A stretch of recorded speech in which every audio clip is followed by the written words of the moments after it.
A massive new trove of documents connected to Jeffrey Epstein has just been made public.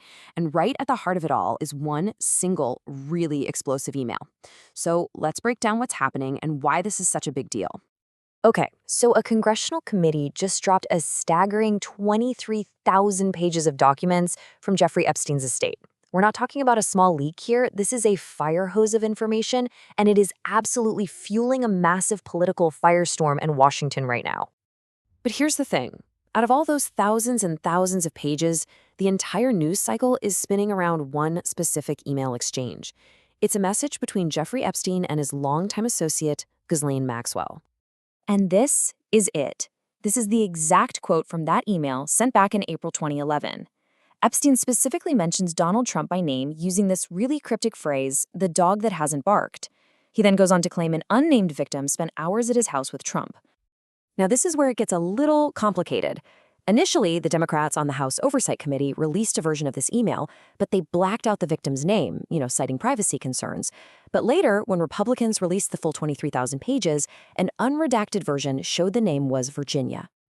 The White House jumped in right away to provide what they say is crucial context. They identified Virginia as Virginia Giuffre and made a point of saying that she herself has repeatedly and publicly stated that Donald Trump was not involved in any wrongdoing at all. As you can probably guess, the reaction to this email was instant, and it was intense. It very quickly turned into a political battle fought right along those predictable party lines. Donald Trump himself went on Truth Social, calling the whole thing a hoax. He accused Democrats of bringing it all up just to deflect from other issues, specifically pointing to the negotiations over the government shutdown. And his press secretary, Caroline Leavitt, was right there backing him up. She doubled down, calling the document release a manufactured hoax that was all about trying to score political points. But on the other side of the aisle, you're hearing a completely different story. It's all about transparency. Representative Robert Garcia, who's a key Democrat on that committee, pushed back hard. He basically said, look, our goal is simple. We release everything we get and let the public read it for themselves and make their own judgments. Now, all of this political drama that we're seeing play out in public, it's actually just the tip of the iceberg of a much bigger fight that's been happening behind the scenes.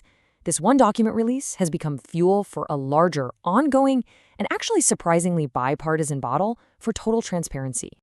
You see, getting these 23,000 pages from the estate is one thing. But for a lot of people in Congress, the real prize, the holy grail really, is to force the Department of Justice to finally unseal its own massive trove of files from its criminal investigations. And to do that, they're using a pretty fascinating political tool. And that tool is called a discharge petition. The easiest way to think of it is like a constitutional crowbar. It allows a majority of members in the House to basically go around their own leadership and force a vote on a bill that's being held up in committee. It's a really powerful move, but honestly, it's famous for being incredibly hard to pull off. It almost never succeeds. And that brings us to the pivotal moment. On the very same day that all this email chaos was exploding, a newly sworn-in congresswoman quietly became the 218th person to sign that petition. And 218? That's the magic number. That is the absolute majority you need to trigger the process and force a vote on the House floor. So, with the petition officially hitting its target, the big question is no longer if a vote will happen on releasing those DOJ files, but when. And the path forward from here? Well, it's actually laid out by very specific House rules. It's a pretty straightforward three-step process. First, now that the petition is successful, it has to just sit there for 7 legislative days. After that period is over, House leadership is actually required to schedule a vote. So all signs are now pointing to a full-floor vote on releasing the Department of Justice's Epstein Files sometime in early December. So here we are, after years of whispers, leaks, and little bits of information, a decisive vote in Congress is now locked in. This bipartisan push for transparency has finally reached its critical moment. And it leaves everyone in Washington, and probably you too, with one massive unanswered question.